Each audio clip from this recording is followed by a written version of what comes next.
Olá pessoal, bem-vindo mais um Literatos.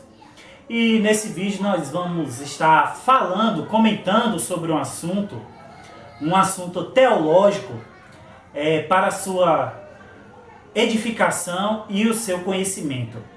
Esse assunto do qual eu vou abordar é uma temática extremamente importante em termos de esclarecimento da nossa visão de mundo cristã, aquilo que influencia a nossa vida espiritual, as nossas emoções, a nossa vida, o nosso conforto como um todo, porque por vezes a má compreensão, o mau entendimento sobre esse assunto e sobre o propósito desse assunto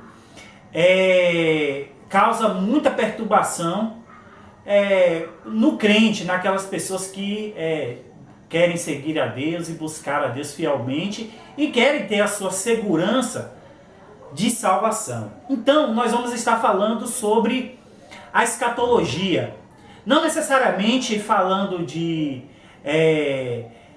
uma dissecação teológica ou a hermenêutica da escatologia, ou sobre a interpretação sobre uma vertente escatológica, se é certo ou errado, mas dá um esclarecimento geral sobre a questão escatológica. Então, para quem não entende ou não sabe o que é escatologia, escatologia é a doutrina bíblica das últimas coisas. Então, da segunda vinda de Cristo, do milênio, do estado dos mortos, se existe ou não um estado intermediário, onde a pessoa fica depois da morte, quando é que Jesus vai vir, ou se não vai, se Jesus vai vir mais de uma vez, ou o que se entende por inferno, ou por lago de fogo, ou coisas desse tipo. A primeira questão que a gente tem que colocar é que, como eu já disse, a escatologia é uma parte da teologia que muitas vezes até perturba as pessoas, porque as pessoas querem estudar, ou se aprofundar, ou entender essa temática, e às vezes isso interfere tanto na sua vida pessoal que ela fica perturbada. Eu falo isso e provavelmente você conhece alguma pessoa assim, que a pessoa fica perturbada, começa a estudar, querer entender, ou procurar entender os textos bíblicos que falam sobre as últimas coisas, e a pessoa fica ali perturbada. Mas enfim, a primeira coisa que eu quero colocar aqui sobre a questão da escatologia é que a escatologia é uma coisa que até as pessoas, os mais estudiosos, os PhDs em teologia, eles divergem sobre muitas questões escatológicas. Por exemplo, sobre a tribulação, se ela vai acontecer antes ou depois da vinda de Cristo, sobre a questão do milênio, que é um tema muito polêmico, muito controverso. Então, assim, até as pessoas mais estudadas divergem sobre várias questões escatológicas, se aqueles cavalos citados no Apocalipse, se já cumpriram, se não cumpriram, quando é que vai cumprir, de que forma vai cumprir. Então, assim, a primeira coisa que a gente tem que entender é que as pessoas mais estudadas, que passaram anos, 10, 20, 30 anos estudando temáticas escatológicas, elas têm dúvidas e têm divergências. Então, às vezes, a pessoa que começa a ler ou estudar escatologia, elas pensam que 1 ano, 2 anos, ela lê uma coisa por 10 minutos, que ela assiste um vídeo, 20 minutos, ela vai lá e vai entender e vai ter a chave da resposta escatológica a um tema ou aquele outro problema. E as coisas não são assim. Então, se a gente for estudar escatologia, a gente tem que ter muita humildade, tem que ter muito pé no chão, para tomar as nossas conclusões sobre um determinado assunto. E o mais saudável é sempre mais conjecturar do que afirmar as coisas. Então, conjecturar em que sentido? Rapaz, é possível que esse texto se interprete dessa forma, é possível, e abrir o leque de opções de possíveis interpretações daquele texto, do que se refere, de que acontecimento aquele texto se refere. Então, o segundo ponto que eu tenho que falar aqui sobre escatologia é o seguinte, que a linguagem escatológica chama a atenção de conspiracionistas, fanáticos e picaretas. Por quê? Porque a linguagem escatológica, ela tem, a temática da escatologia, ela tem algo de fantástico. A vinda de Cristo que vai vir dos céus, aquele cavalo que representa a morte, aquele outro que representa doenças e tal. Então isso aguça a imaginação das pessoas e na mente de quem quer usar de má fé, de manipulação para controlar e para induzir as pessoas e tirar alguma vantagem das pessoas, a linguagem e a temática da escatologia ela é bem interessante. Não por acaso a gente tem movimentos chamados milenaristas. O que é milenarismo? São movimentos, sejam de origem mais teológicas ou cristãs, ou que não são cristãs, ou que são de outras religiões e até mesmo seculares, que advogam o surgimento de algum fato que vai destruir o mundo, que vai revolucionar o mundo, que vai causar uma grande ruptura e de acontecimentos e a gente precisaria fazer alguma coisa para a gente se safar, resolver esse acontecimento ou lidar com esse acontecimento. A gente tem também, por exemplo, no século XIX, o milerismo, né, que deu origem ao próprio adventismo, que nos Estados Unidos causou grandes problemas, desde pessoas ficarem doentes, hospitalizadas, perderem a vida, terem problemas psicológicos, perderem seus bens. Por quê? Porque algumas pessoas disseram que Jesus ia voltar naquele determinado tempo, não aconteceram, as pessoas investiram sua vida, suas finanças, comprometeram sua vida familiar e nada aconteceu. Então, se você for olhar, principalmente aqui na plataforma, você vai ver que vídeos que abordam temáticas sobre revelações, sobre a chegada de grandes eventos que vai revolucionar o país ou o mundo, ou em outras plataformas que tem assuntos que falam que a guerra tal significa um grande acontecimento de um cumprimento bíblico, esses tipos de conteúdo, eles chamam muita atenção das pessoas. Por quê? Porque a grande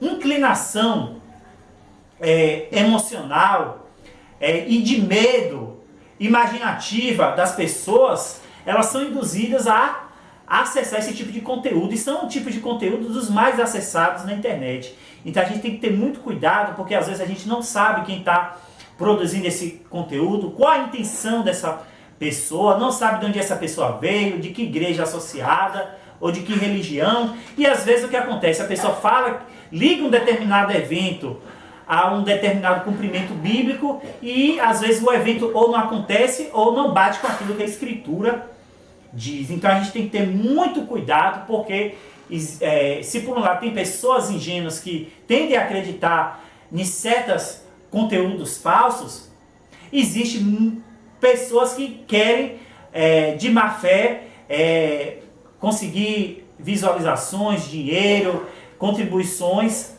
através de uma temática do qual ela aborda, certo? A terceira questão que eu quero abordar aqui sobre escatologia é o seguinte: a escatologia tem um propósito do consolo da igreja. O principal foco e objetivo da escatologia, de falar da vinda de Cristo, do paraíso, do julgamento dos ímpios, é dar consolo para aqueles que esperam e que aguardam a volta de Cristo. Não é necessariamente para você ter aquela resposta definitiva da data que Jesus vai voltar, ou de que quando é que determinado acontecimento vai ocorrer. Mas é para falar, olha, Jesus vai voltar, vai lhe salvar, vai lhe resgatar, vai lhe levar para o céu. As pessoas que são más vão acabar, vão ser destruídas, vão receber sua punição. E o que acontece? Tudo isso vai trazer um consolo para o crente. Existe um livro de Max Lucado chamado Quando Cristo Voltar, e ele começa o livro dizendo bem assim: você consegue se sentir bem ouvindo falar da vinda de Cristo? Ou seja, muitas das pessoas se sentem mal, se sentem desconfortáveis, se sentem temerosas, porque acreditam que não estejam preparadas para a vinda de Cristo. Mas o principal foco e objetivo de falar da vinda de Cristo é nos trazer alegria e esperança, e não perdermos noites procurando as respostas na Bíblia sobre um determinado fato daquilo que a Bíblia está relatando, de algo que vai acontecer. Então a escatologia, óbvio, isso não significa que você não possa procurar interpretar, entender aqueles eventos, mas acima de tudo buscar nos textos escatológicos um consolo e uma esperança, certo? O quarto ponto que eu quero falar aqui é o seguinte: todos os sistemas escatológicos apresentam dificuldades teóricas. Isso aqui se liga àquele primeiro ponto, de que até os PhDs, eles divergem e não têm respostas conclusivas sobre as interpretações dos textos escatológicos. Então assim, seja aquele que é amilenista, seja aquele que é pós-tribulacionista, seja aquele que é pré-tribulacionista, seja aquele que é preterista, ou seja, aquele que acredita que muitos dos eventos já aconteceram até no momento em que Cristo estava na Terra, ou no período da igreja nascente. Por que existem essas teorias? Várias teorias. Porque justamente são várias propostas de respostas para soluções e problemas. Ou para soluções para problemas. Então assim, o amilenismo ele tem uma grande dificuldade de entender que nesse momento o diabo estaria preso em algum sentido. Mas o que é que o amilenismo procura? Procura dar uma resposta a uma dificuldade que talvez o pré-tribulacionismo ou pós-tribulacionismo tem. Então, quando você vai entrar no pré-tribulacionismo, provavelmente você vai encontrar dificuldades com relação a teorias que eles acreditam. Então assim, e o grande problema desses sistemas é o grande problema de serem sistemas. Ou seja, você tem que aderir a um sistema. Você não pode ter alguma ideia que foge daqueles sistemas do qual essas pessoas advogam. Então, se você é amilenista, você não pode ser uma outra corrente e vice-versa. Então, você tem que ter aquela interpretação fechada. E aí vai a uma outra consideração, de que todos esses sistemas são ideias e são abstrações humanas. E com isso eu não quero dizer que eles não consigam resolver certos problemas de interpretação ou certas dificuldades, ou dar resposta a certas dificuldades. Mas é que cada teoria dessa, ela tem os seus problemas de interpretação e dificuldades, certo? E o último ponto que eu quero abordar aqui é o seguinte, é que a escatologia precisa de um encadeamento entre teologia e história. E isso consiste em uma grande dificuldade da questão escatológica. Primeiro porque você tem que entender que a Bíblia não erra, não falha. Se existe algum erro, o erro é na sua maneira de interpretar a Bíblia. Mas por outro lado, você tem que ver os fatos históricos e você interpretar a partir desse ponto de vista escatológico. Então, eu queria só exemplificar aqui para deixar mais claro. Por exemplo, para quem viveu ali o período da Segunda Guerra Mundial, onde teve Hitler e a matança do mundo, o mundo poderia acabar através do mito ariano, para aquelas pessoas que viveram aquele período, provavelmente Hitler era o anticristo. E aquele momento seria o momento de Jesus voltar, ou na iminência de Jesus voltar, porque os fatos eram tão horríveis que as pessoas pensavam que Jesus estava perto de voltar. E talvez uma leitura hoje, se você pensar que nessa figura, nesse personagem de Hitler da Segunda Guerra, talvez você espere que a gente ainda vai enfrentar algo pior. Porque se naquele período Jesus não voltou, então é porque provavelmente tem algo pior a acontecer. Ou algo semelhante a acontecer para se cumprir essa palavra. Por outro lado, quem viveu ali por volta do século XIV e teve a peste negra, que dizimou em algumas localidades 80% da população dessa praga, aquelas pessoas daquele período pensavam que Jesus também iria voltar naquele período. Porque a catástrofe, era tão grande, a mortandade era tão grande, a letalidade da doença foi tão grande que eles pensavam que aquilo ali estavam perto do Apocalipse. E talvez também para os primeiros cristãos ali do primeiro século, Nero fosse o próprio anticristo, devido à perseguição e à matança dos cristãos. Então, essa questão escatológica, a gente tem que ter muita prudência, muita humildade, muita sensatez para quem quer, procura entender, se aprofundar, se especializar nessa questão, nesse assunto. E às vezes o próprio diabo, ele usa temas apocalípticos, escatológicos, para influenciar mentes, perturbar mentes, tirar a paz das pessoas.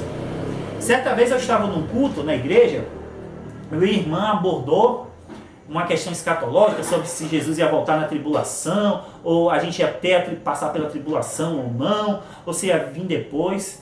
Aí eu dei uma resposta seguinte: a grande questão é o seguinte, é que se você for enfrentar a tribulação, se você estiver aqui para enfrentar, você vai ter que enfrentar, você não vai ter como evitar esse evento. Então não adianta você tentar interpretar a Bíblia de maneira a entender que a igreja não vai enfrentar a grande tribulação. Porque mesmo que você queira interpretar para você procurar um refúgio de paz, de que você não vai enfrentar a grande tribulação, isso não vai adiantar. Se acontecer, você não vai ter como evitar. Se Jesus vir antes da tribulação, é uma coisa que também está no propósito divino. Então, não importa. Se você for ter que enfrentar e estiver aqui, você vai ter que encarar a situação. E aí eu termino esse vídeo com uma frase de um amigo meu, que eu não estou dizendo que é coerente, não vou dizer que não acredito nessa frase assim de uma maneira inteira, mas é uma frase que faz muito sentido. Que uma pessoa perguntou sobre uma questão de enfrentar as dificuldades, sobre Cristo e tal. E ele falou bem assim: olha, teve um pensador e um cristão que certa vez disse, se for para mim ser um Marte, Deus vai me dar a fé para ser um Marte. Óbvio, eu não estou dizendo que essa frase não possa ter algum tipo de incoerência, mas é uma frase que de alguma forma faz muito sentido. Mas o que eu quero dizer com isso?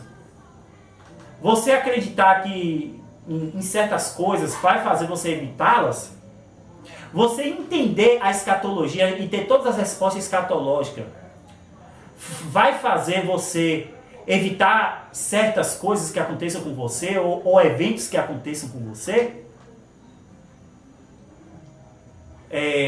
E talvez por isso, eu acredite, que a própria linguagem escatológica ela tenha muita alegoria e simbolismo, até mesmo proposital, para que a arrogância humana não chegue a alcançar certas respostas sobre certas questões. E até mesmo alguém use de má fé para influenciar e causar mal ou dano às pessoas.